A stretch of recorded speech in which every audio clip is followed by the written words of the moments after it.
విసర్జించాడు. హల్లెలూయా, విసర్జించాడు. తన పితృడు యెహోషాపాతు మార్గాల గుండా ఆయన వెళ్ళలేదు. యెహోషాపాతు ఏం చేశాడు? అద్భుతమైన కార్యం చేశాడు. విగ్రహారాధనను, దేవాలయాన్ని పడగొట్టించి దేవుని మందిరాలు కట్టించాడు. అద్భుతమైన కార్యాన్ని, దేవునికి ఇష్టడుగా ఉన్నాడు యెహోషాపాతు.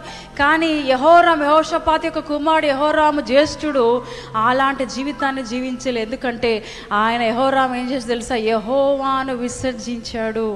ఇక్కడ ప్రియదేవుని బిడ్డ, ప్రభు ఈరోజు మనతో మాట్లాడుతున్నాడు. జాగ్రత్త, మనం దేవుని విసర్జిస్తే, యెహోవాని విసర్జిస్తే, మన దేవుడిని యెహోవాని విసర్జిస్తే అన్నీ కూడా నష్టాలే, అన్ని బాధలే. ఈరోజు చాలామంది దేవుని విసర్జించి ఏం చేస్తున్నారో తెలుసా? అన్యుల యొక్క దేవత, అన్యుల ఆచారాల ప్రకారం జీవిస్తున్నారు.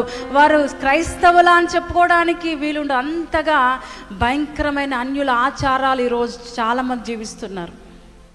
మందిరానికి వస్తారు, వాక్యాన్ని వింటారు, అన్ని చేస్తారు. కానీ ఇంట్లోకి వెళ్ళిన తర్వాత దేవుని పక్కన విసర్జించి వారి ఇష్టానుసారంగా వారు జీవిస్తారు. ఎంత భయంకరమైన జీవితాన్ని, భయంకర నష్టాన్ని కొని తెచ్చుకుంటున్నారంటే కొన్నిసార్లు వారు చనిపోయే పరిస్థితులు తీసుకొస్తున్నారు. ప్రియదేవుని బిడ్డ, ఈరోజు ప్రభు మనతో అలాంటి పరిస్థితి మనకు రాకుండా ప్రభు మనతో